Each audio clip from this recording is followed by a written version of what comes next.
베이징 동계올림픽을 계기로 세계적인 반중 여론이 확산되면서 중국 내 거주 중인 소수민족들에 대한 관심이 높아지고 있습니다.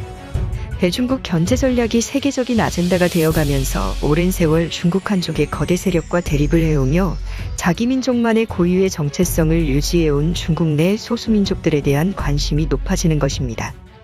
그 중에서는 수천만에 달하는 한민족 계통의 소수민족, 고구려나 고조선의 유민들로 분석되는 민족들까지 있어 최근 큰 관심을 끌고 있습니다. 이는 우리나라 학계뿐 아니라 해외 학계에서 더 큰 주목을 받고 있는데요. 국토전략TV 아래 구독 버튼과 좋아요를 눌러주시면 오늘 아주 좋은 일이 일어나실 겁니다. 그럼 시작할게요. 세계 제조업 1위는 단연 중국입니다. 그런데 그 시대가 이제 끝날 것 같습니다. 1971년 미국은 급성장하는 소련을 견제하고자 중국의 손을 잡았습니다. 미국은 중국을 일종의 우방국으로 만들어서 1970년대부터 2010년대까지 약 반세기 동안 미국의 물건을 싼 값에 대주는 세계 제조업의 중심지가 되도록 만들었습니다. 하지만 인권 탄압과 무분별한 패권 확장주의로 인해서 1985년 플라자 합의로 일본 경제가 한 번에 무너져 버렸던 것과 같이 중국의 제조업도 여러 나라로 분산될 것으로 보입니다. 그러나 이제 세계 제조업은 브랜드와 품질이 가장 중요합니다. 최근 한국의 제조업 성장세가 심상치 않습니다.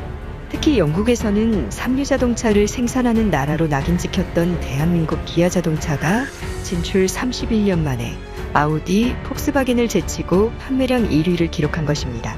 영국은 자동차 리뷰 방송 탑기어 프로그램이 1970년대부터 방영을 해온 나라로 자동차에 관해서는 독일보다도 까다로운 나라입니다. 이런 까다로운 영국에서 독일, 일본차를 제치고 한국 기아자동차가 1위를 차지한 것은 한국 제조업 역사상 매우 상징적인 사건입니다. 콧대 높기로 유명한 영국에서의 성과는 한국의 문화 콘텐츠 산업에 영향을 받을 것으로 해석됩니다. 넷플릭스 오징어 게임을 비롯해서 최근에는 학교 좀비물 드라마인 지금 우리 학교는이 영국에서 수주간 시청률 1위를 기록하고 있을 정도로 영국에서는 한국산 콘텐츠가 큰 인기를 얻으면서 자연스럽게 한국의 제조업 제품들의 이미지가 크게 상승한 것으로 보이고 있습니다. 반면 중국은 상황이 점점 악화되고 있는데요. 최근 선진국에서만 개최할 수 있는 스포츠 행사인 동계올림픽을 중국이 무리하게 유치하여 개최를 하면서 2008 베이징 올림픽이 개최된 지 십수년 만에 중국이 선진국 반열에 오를 것이라는 기대감이 있었는데요. 그에 덩따라 올림픽을 계기로 중국산 제조업 제품들이 고품질 프리미엄 제품으로 선진국 시장에 팔리는 날이 올 것이라고 예상했지만 거꾸로 소수민족 탄압 정책이라든가 강제적 산화 제한 정책, 민주주의 시위대의 탄압 등이 이슈화되고 또 베이징 동계올림픽 편파 판정으로 인해서 오히려 중국이라는 국가 브랜드 가치가 크게 낮아지면서 결과적으로 중국 제조업에 큰 타격이 있을 것으로 관측되고 있습니다. 이러한 상황에서 난리난 지역은 다름 아닌 중국의 소수민족들입니다. 주요 글로벌 대기업 브랜드들에서 차이나 보이콧 움직임이 일어나 소수민족 자치주에서 생산되는 면직물이라던가 여러 제조업에 쓰이는 재료 생산을 담당하던 소수민족 지역들의 제품을 쓰지 않겠다고 했기 때문입니다. 세계 대형 의류 브랜드 H&M, 나이키 등 주요 기업들이 신장위구르 소수민족 자치주에서 생산되는 면화를 사용하지 않겠다고 선언하면서 차이나 보이콧 움직임이 글로벌 대기업에서 중소기업으로 점차 확산되고 있는 추세입니다. 현재 미국을 중심으로 한 영미권의 선진국들은 중국의 인권 탄압 문제를 엄중하게 생각하고 급속하게 떠오르는 중국의 패권을 차단하기 위해서 제조업 공급망을 다변화하려 하고 있는 가운데 중국의 여러 소수민족들 중에 한국계 혈통임이 드러나고 있는 소수민족들이 밝혀지면서 이들 지역 주민들에 대한 소수민족 프리미엄이 더해지고 있습니다. 이러한 상황은 더 이상 중국 국민으로서의 정체성보다는 한국과의 혈통적 연대를 통한 신분의 상승과 안정성을 보장받을 수 있다는 이유로 점점 한국의 역할이 중요해지고 있습니다. 그렇다면 한국과 혈통적으로 연결됐다고 연구되고 있는 중국의 소수민족들 베스트 4를 살펴봅니다. 4위 라오족, 인구 45만 명. 중국의 소수민족인 라오족은 한국계 혈통임이 점점 드러나고 있습니다. 남서부의 윈난성뿐 아니라 태국, 미얀마 북부지방에 위치한 인구도 약 4만 명 정도가 살고 있을 정도로 중국과 동남아 국경지대에 살고 있는 거대한 민족입니다. 한국뿐 아니라 국내외 학자들은 수십 년 전부터 라오족이 고구려 멸망 이후 중국으로 이주해간 소수민족일 것이라는 분석을 조금씩 내놓고 있었습니다. 놀라운 점은 라오족의 언어 구조가 완벽하게 한국어와 유사하다는 점입니다. 일본어나 몽골어보다 한국어에 더 가까운 수준인데요.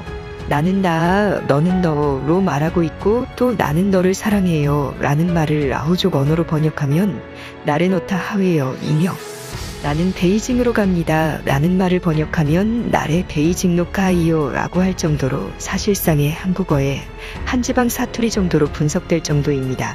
이러한 문법 구조를 발견한 사람은 다름 아닌 미국인이었습니다. 1993년 글로벌 최고 권위의 언어학자인 미국 캘리포니아 대학 마티소프 교수가 라오족 거주지를 찾아 언어를 분석한 결과 한국어와 놀랍게 일치하는 것을 발견한 것입니다. 그뿐 아니라 수저를 사용하는 문화라던가 호랑이를 숭배하는 예맥족의 전통, 한민족 고유의 바지나 색동 저고리 등을 입는 복식 문화 역시 한국과 닮아 사실상 한국계 혈통들로 분석되고 있는 상황입니다. 이스라엘에서는 수천 년 지난 아프리카의 유태인들을 DNA를 검사해 유태인임을 발견하고 공군기로 이스라엘 땅으로 수송을 해왔을 정도로 혈통적으로 유태인과 일치하면 이스라엘 국민으로 인정을 해주는 만큼 민족의식이 투철한 나라입니다. 한국 역시 라오족에 대한 연구를 통해 중국 공산당 체제에서 신음하는 우리 옛 동포들을 구출해야 한다는 의견은 관심을 끌고 있습니다. 3위 조선족 192만 3,842명. 조선족은 명백히 우리말과 우리글을 쓰는 한국계 민족입니다. 해외 언론에서는 조선족 자치주 일대를 제3의 코리아로 말합니다.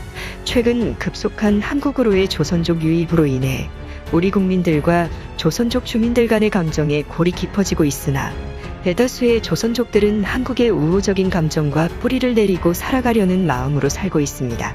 특히 최근에는 한국 정부 차원에서 조선족의 군입대 프로그램을 만들어서 한국에 귀화한 조선족 시민들은 병역 복무를 이행해야 하는 제도가 생겨 사실상 우리 국민으로 분류되고 있습니다.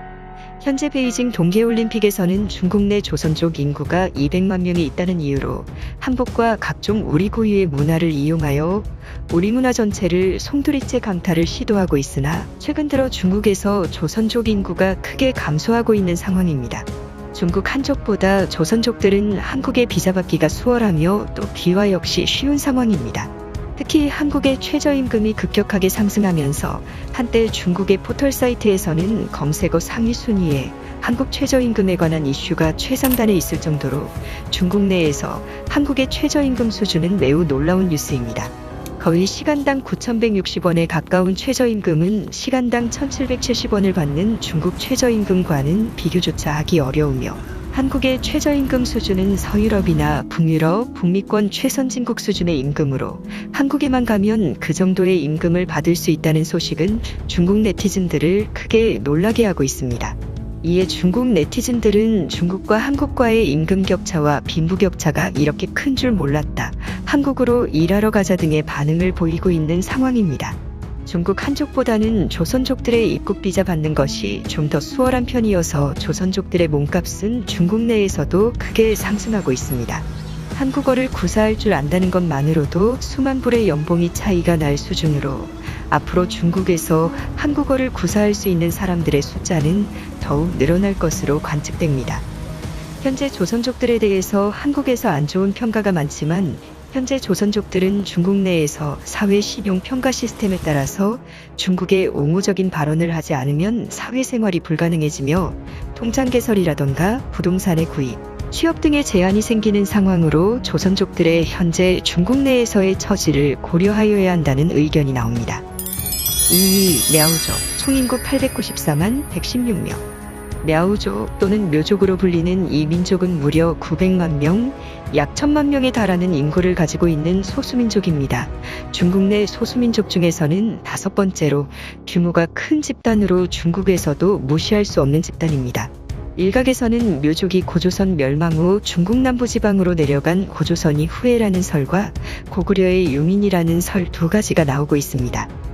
현재 중국 당국에서는 묘족의 한반도 유래설을 철저하게 부정하고 있으나 랴오족의 전설에서는 해 뜨는 동방 끝에서 두 개의 큰 강을 건너왔다는 전설이 있고 또 고구려의 주문과 동일한 알에서 태어나는 난생 신화도 갖고 있는 상황입니다. 호주의 인류학자 게디스는 이러한 랴오족의 여정에 관심을 갖고 세계 역사상 수많은 고난을 겪으며 굴복하지 않은 두 개의 민족을 꼽으라면 바로 유태인과 랴오족이라고 평가했을 정도로 랴오족의 위상은 국제적으로 점점 확대되어 가고 있습니다. 이 때문에 중국에서 최근 진행 중인 고구려사의 자국역사 편입의 목적 중에는 바로 랴오족이나 라오족과 같은 중국 내 고구려 기원 소수민족들에 대한 통치 명분을 찾기 위한 작업이라는 분석도 내놓고 있습니다. 현재 랴오족은 해외에 있는 인구만 해도 200만 명으로 모두 합치면 1000만 명 이상의 민족입니다.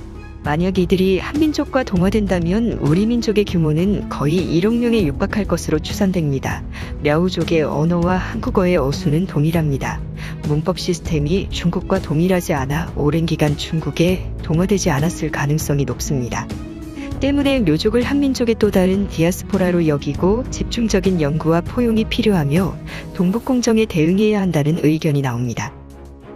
1위 만주족, 인구 1068만 2263명.